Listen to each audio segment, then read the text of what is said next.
আসসালামু আলাইকুম। আপনাদের সাথে আছে আমি জুবায়ের হাসান।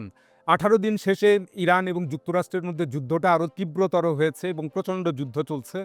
তো ইরানের রাজধানী তেহরান সহ শতাধিক শহরে যুক্তরাষ্ট্র এবং ইসরায়েল মুহুর্মুহু তারা বিমান হামলা এবং ক্ষেপণাস্ত্র হামলা করেছে। এদিকে ইরানও পাল্টা হামলা করছে। তো ইরানের ক্ষেপণাস্ত্র এবং ড্রোন হামলা এতে ইসরায়েলের অভ্যন্তরে ব্যাপক ক্ষয়ক্ষতি হয়েছে। যদিও ইসরায়েলের সেই ধ্বংসযজ্ঞের খবরগুলো মিডিয়াতে সেভাবে আসছে না।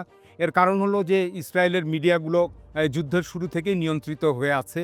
অপরদিকে ইরানের মিডিয়াগুলো বহির্বিশ্বের যেগুলো মিডিয়া রয়েছে, আন্তর্জাতিক মিডিয়া রয়েছে সেগুলো খোলা রয়েছে। তো ইরানের এখন যে হামলাটা পাল্টা করছে তো সেটা প্রমাণ করে যে তাদের ক্ষেপণাস্ত্র এবং ড্রোন হামলার সক্ষমতাটা তাদের কমেনি এবং এটা আগের মতোই রয়েছে। তো এখানে বিশেষভাবে দেখার বিষয় হচ্ছে যে ইরান মধ্যপ্রাচ্যের ৮টা দেশ সহ ইসরায়েল মোট ৯টা দেশে একাধারে আক্রমণ করছে। এর বিপরীতে ইসরায়েল এবং যুক্তরাষ্ট্র শুধুমাত্র একটি দেশ অর্থাৎ ইরানের উপরে টার্গেট করেছে। তো ইরানের আরও একটা বড় সাফল্যের খবর রয়েছে। সেটি হলো যে মার্কিন রণতরী ইউএসএস জেরাল্ড ফোর্ড যেটা লোহিত সাগরে অবস্থান করছে এবং সৌদি আরবের কাছে যেটা রয়েছে সেটা মারাত্মক ক্ষতিগ্রস্ত হয়েছে এবং অকেজো হয়েছে এবং সিএনএনের রিপোর্ট অনুযায়ী সেখানে দাউ দাউ করে আগুন জ্বলছে। তো সেন্টকম মার্কিন যেটা যুদ্ধ কমান্ড রয়েছে তারা বলছে এটা একটা নিছক অগ্নি দুর্ঘটনা, কিন্তু এটা আসলে একটা হতাহতের ঘটনা এবং মার্কিন এই রণতরীটা সেখানে ক্ষতিগ্রস্ত হয়েছে। তো এর আগে ভারত মহাসাগরে আরেকটি যে রণতরী রয়েছে আব্রাহাম লিঙ্কন, সেটাও আমরা কয়েকদিন আগে জানতে পেরেছিলাম যে ইরানের ৪টি ব্যালিস্টিক ক্ষেপণাস্ত্রের আঘাতে এবং পরবর্তীতে আরেক দফা ড্রোন হামলায় সেটা ক্ষতিগ্রস্ত হয়েছে এবং ভারত মহাসাগরের গভীরে ইরানের উপকূল থেকে প্রায় ৮০০ কিলোমিটার দূরে সেটা এখন সরে গিয়েছে। তো এই যুদ্ধে ইসরায়েল এবং যুক্তরাষ্ট্র শুধু সামরিক দিক থেকে ক্ষতিগ্রস্ত হয়নি এবং তারা অন্যান্য দিক থেকেও ক্ষতিগ্রস্ত হয়েছে।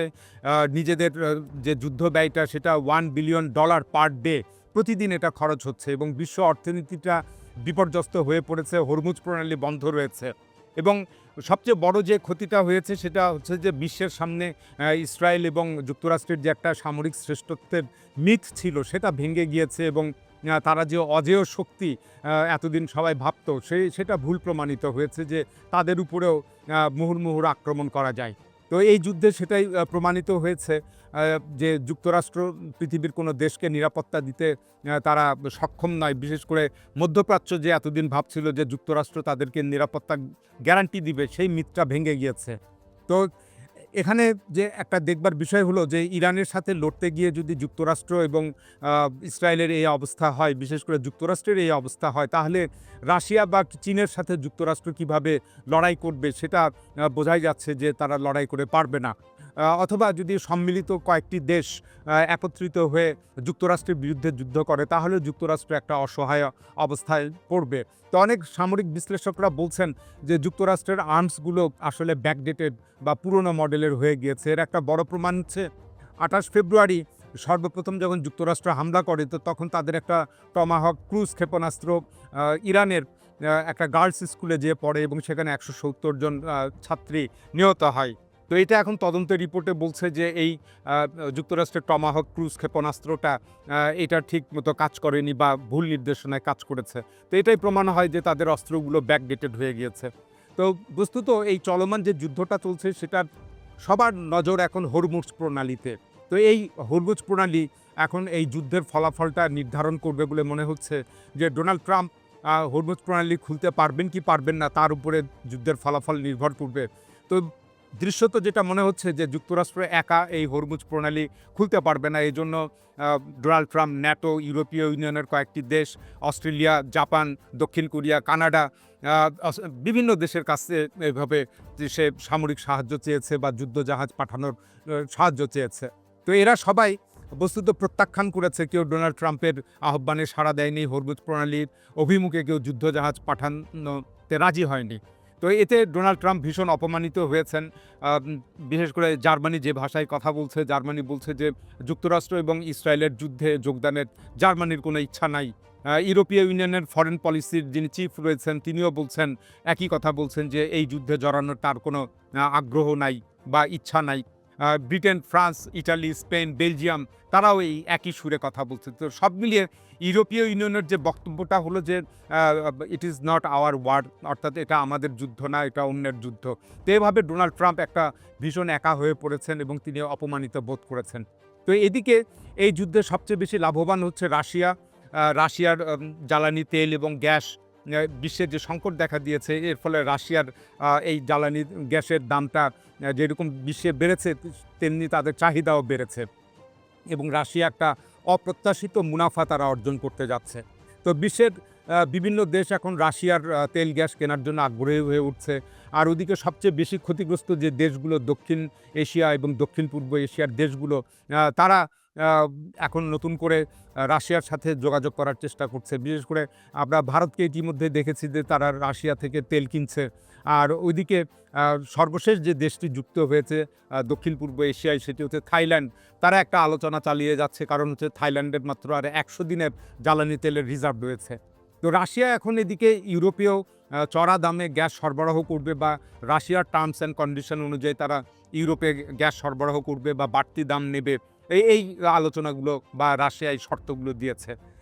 তো বস্তুত এই ২০২২ সালে যখন ইউক্রেন যুদ্ধ শুরু হলো, হওয়ার পর ইউরোপের দেশগুলো বা গোটা ইউরোপ তারা রাশিয়াকে নিয়ে বেশি চিন্তিত হয়ে পড়ে। ওদিকে ডোনাল্ড ট্রাম্প দ্বিতীয় মেয়াদে প্রেসিডেন্ট হবার পর যখন গ্রিনল্যান্ড দখলের হুমকি দিলেন, ন্যাটোর বাজেট কমাতে চাইলেন বা ইউরোপকে সেটা বহন করতে চাইলেন, বললেন, তো এতে ইউরোপ ডোনাল্ড ট্রাম্পকে নিয়েও বা যুক্তরাষ্ট্রকে নিয়েও বিচলিত বা চিন্তিত হয়ে পড়ে। তো এই কারণে ইরানের বিরুদ্ধে এখন ইউরোপের এই সমস্ত দেশের যুদ্ধে যোগদান করার আগ্রহটা কমে আসছে বা তাদের কোনো আগ্রহ নাই। তারা তাদের নিরাপত্তা এবং ইউরোপের যে অর্থনীতি, সেটা নিয়ে তারা বেশি চিন্তিত। এর প্রতিফলন আমরা দেখতে পেলাম যে গত ২-৩ মাস ধরে আমরা যেটা লক্ষ্য করলাম যে কানাডা, জার্মানি এবং ব্রিটেনের রাষ্ট্রপ্রধানরা তারা চীন সফর করেছে এবং চীনের সাথে অনেকগুলো অর্থনৈতিক চুক্তি স্বাক্ষর করেছে। তো এতে ডোনাল্ড ট্রাম্প খুব ক্ষোভে ফেটে পড়েন। কিন্তু এসব দেশ ডোনাল্ড ট্রাম্পের এসব হুমকি এবং ক্ষোভ উপেক্ষা করে চীনের সাথে এখন অর্থনৈতিক সম্পর্ক গড়ে তুলছে, যেটা পরবর্তীতে নিরাপত্তা সংক্রান্ত চুক্তিও আসবে। অর্থাৎ এককালের মার্কিন মিত্র দেশগুলো এখন চায়নার দিকে বা চীনের দিকে ঝুঁকে পড়ছে। তো এই ধারাবাহিকতায় আগামী দিনে হয়তো যদি এরকমটা বিষয় হয় যে ইউরোপীয় ইউনিয়ন রাশিয়ার সাথেও একটা নিরাপত্তার চুক্তি বা একটা সমঝোতা চুক্তি করতে পারে, তো এইভাবে যদি চীন এবং রাশিয়ার সাথে ইউরোপ তার বিরোধটা মিটিয়ে ফেলে, তাহলে এই মার্কিন আধিপত্য আর থাকবে না বা মার্কিন যুক্তরাষ্ট্রের প্রয়োজনটাও ইউরোপের কাছে ফুরে যাবে। তো এভাবে যখন মার্কিন সাম্রাজ্যের বা তার আধিপত্যবাদের পতন ঘটবে, তখন ইতিহাসের পাতায় কিন্তু ডোনাল্ড ট্রাম্পকে এজন্য সবাই দায়ী করবে যে এটার পিছনে ডোনাল্ড ট্রাম্প দায়ী ছিলেন। তো যাই হোক, তো চলমান এই যুদ্ধে ইরানের ২ মিত্র বা ইরানের যাদের প্রক্সি বলা হয়, তারা চোখ ধাঁধানো প্রতিরোধ গড়ে তুলছে এবং ইসরায়েলের বিরুদ্ধে, যুক্তরাষ্ট্রের বিরুদ্ধে তুমুল লড়াই করছে। এর একটা হলো ইরাকের অভ্যন্তরে ইরানপন্থী যেগুলো মিলিশিয়া সশস্ত্র গ্রুপগুলো রয়েছে, যেমন কাতাইব যোদ্ধারা রয়েছে, শরিয়া আউলিয়া দাম নামে সংগঠন, এরকম অনেকগুলো সংগঠন রয়েছে যেগুলো পপুলার মোবিলাইজেশন ফোর্স বলা হয়। তো ইরাকের অভ্যন্তরে তারা মার্কিন সৈন্যবাহিনীকে কোণঠাসা করে রেখেছে, অবরুদ্ধ করে রেখেছে এবং মার্কিন সৈন্যরা এখন ছদ্মবেশে বিভিন্ন আবাসিক এলাকাগুলোতে পালিয়ে বেড়াচ্ছে বা সেভাবেই তারা ছদ্মবেশে যুদ্ধ করছে। ইরাকে গত ২৪ ঘন্টায় আমরা দেখতে পেলাম যে মার্কিন যুক্তরাষ্ট্রের দূতাবাসে হামলা হয়েছে, তাদের এয়ার বেসগুলোতে হামলা হয়েছে, যে হোটেলে তারা আশ্রয় নিয়েছে মার্কিন কর্মকর্তারা, সেই হোটেলও ড্রোন হামলায় মারাত্মকভাবে ক্ষতি হয়েছে। এভাবে ইরাকের অভ্যন্তরে একটা দারুণ লড়াই চলছে বা যুদ্ধ চলছে। ওদিকে লেবাননের হেজবুল্লাহ তারাও ইসরায়েলকে তুমুল একটা লড়াই করছে ইসরায়েলের বিরুদ্ধে এবং ইসরায়েলের ব্যাপক ক্ষয়ক্ষতি হওয়ার সেখান থেকে খবর পাওয়া গেছে এবং ইসরায়েলের তারা ধারণা করেছিল যে এই হেজবুল্লাহর শক্তিটা মনে হয় দুর্বল হয়ে পড়েছে বা এতদিন তারা সেই ধারণায় ছিল, কিন্তু এখন যুদ্ধক্ষেত্রে দেখছে হেজবুল্লাহ বেশ সাফল্য পাচ্ছে। তো এখানে একটা বলবার বিষয় হলো যে ইসরায়েলের একটা প্ল্যান বি রয়েছে, সেটা হচ্ছে যে লেবানন দখল করা বা বিশেষ করে দক্ষিণ লেবাননটা দখল করা। তো এই প্ল্যান বিটা তারা এ কারণেই রেখেছে, ইসরায়েল যদি ইরান যুদ্ধ থেকে পিছু হটতে হয় বা ইরান যুদ্ধ থেকে যদি একটা স্কেপ রুট বা সেফ এক্সিট নিতে হয়, তাহলে তারা এই লেবানন যুদ্ধটাকে দীর্ঘায়িত করবে বা লেবানন দখলের দিকে যাবে এবং তখন সবার এই দৃষ্টিটা যুক্তরাষ্ট্র, ইসরায়েল এবং বিশ্বের অপর দেশের লেবাননের উপরে নিবদ্ধ হবে। সুতরাং এই কারণে ইসরায়েলের একটা প্ল্যান বি রয়েছে, সেটা হচ্ছে লেবানন। তো যাই হোক, ইরানের আরও একটি বড় কার্ড খেলা এখনও বাকি রয়েছে, সেটি হলো যে ইয়েমেনের আনসারুল্লাহ হুতি, তারা এখনও পর্যন্ত নীরব রয়েছে, তারা যুদ্ধে এখনও অংশগ্রহণ করেনি বা কোনো হামলা চালায়নি। তো এটার একটা কৌশলগত কারণে তারা নিশ্চুপ রয়েছে।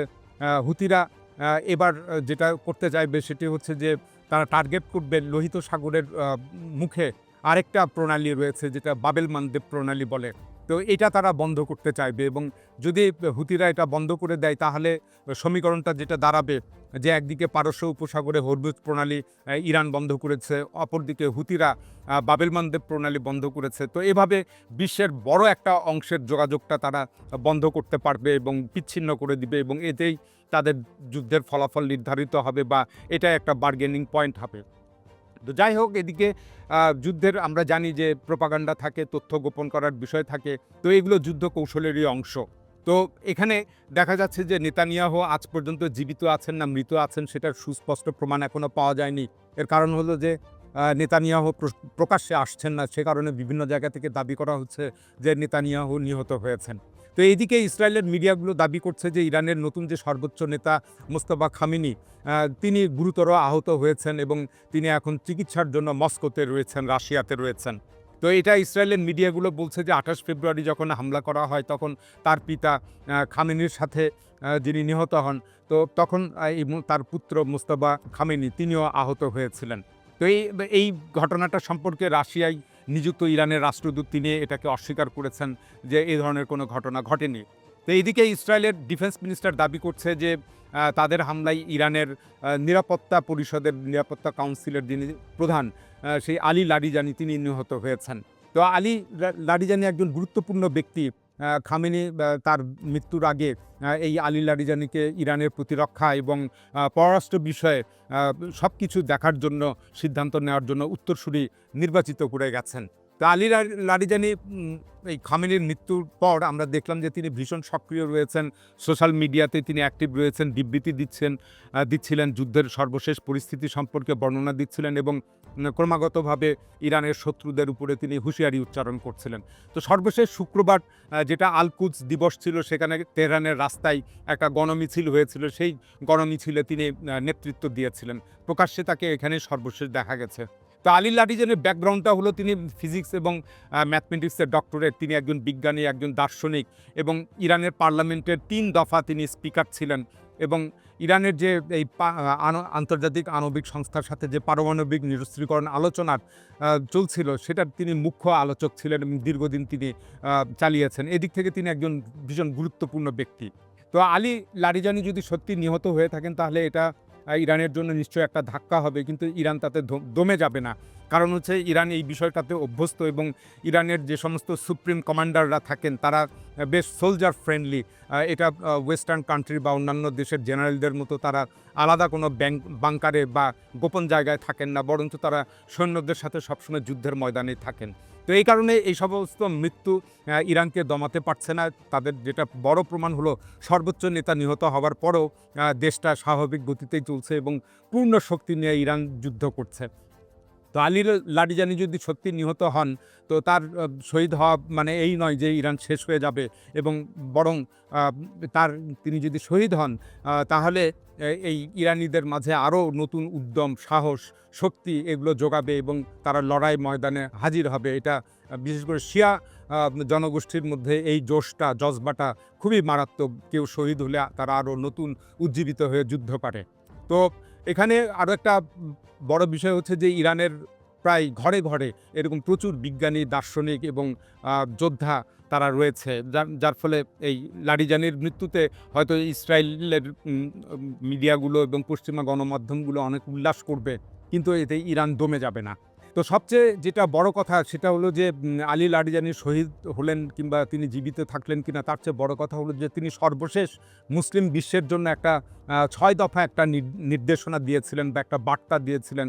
এটা একটা বড় আলোচিত বিষয় এবং সারা বিশ্বে এটা একটা ইতিহাস হয়ে থাকবে এবং এখনও সেটা আলোচিত হচ্ছে। তো সেখানে তিনি যে বক্তব্যগুলো দিয়েছিলেন সেটা যদি আপনাদেরকে পড়ে শোনাই, ছয় দফা যে নির্দেশনা দিয়েছিলেন সেটা অত্যন্ত আবেগঘন এবং কার্যকরী এবং জ্বালাময়ী একটা তার বক্তব্য ছিল।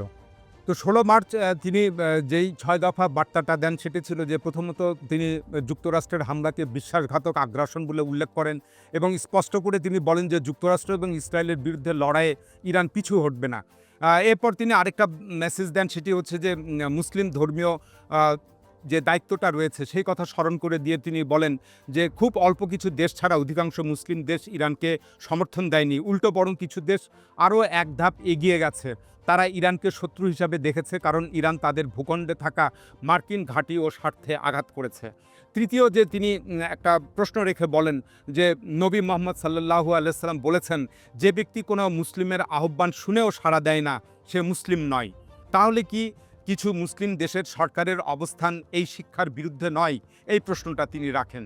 আলী লারিজানি আরও বলেন যে আমরা হাত গুটিয়ে বসে থাকতে পারি না যখন আমাদের চারপাশে মার্কিন ঘাঁটি রয়েছে। আজকের লড়াই একদিকে আমেরিকা ও ইসরায়েল আর অন্যদিকে মুসলিম ইরান ও প্রতিরোধ শক্তি। তাহলে আপনি কোন পক্ষের? এই প্রশ্নটাও তিনি রাখেন।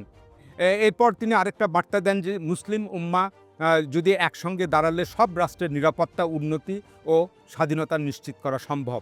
আর ৬ নম্বর তার যে একটা বার্তা ছিল বা যে দফাটা ছিল সেটি হলো যে তিনি মুসলিম ঐক্যের ডাক দিয়ে বলেন ইরান এই অঞ্চলের প্রতিবেশী দেশগুলোর ওপর আধিপত্য চায় না। এই যুদ্ধে ইরান শুধুমাত্র মার্কিন স্বার্থকে টার্গেট করছে। তিনি মুসলিম দেশগুলোর উদ্দেশ্যে বলেন যে আপনারা খুব ভালো করেই জানেন আমেরিকা কখনো বিশ্বস্ত নয় আর ইসরায়েল প্রকৃতপক্ষে আপনাদের শত্রু। এই বড় একটা মেসেজ আলী লারিজানি দিয়েছেন। এখন এ পর্যন্তই। আল্লাহ হাফেজ।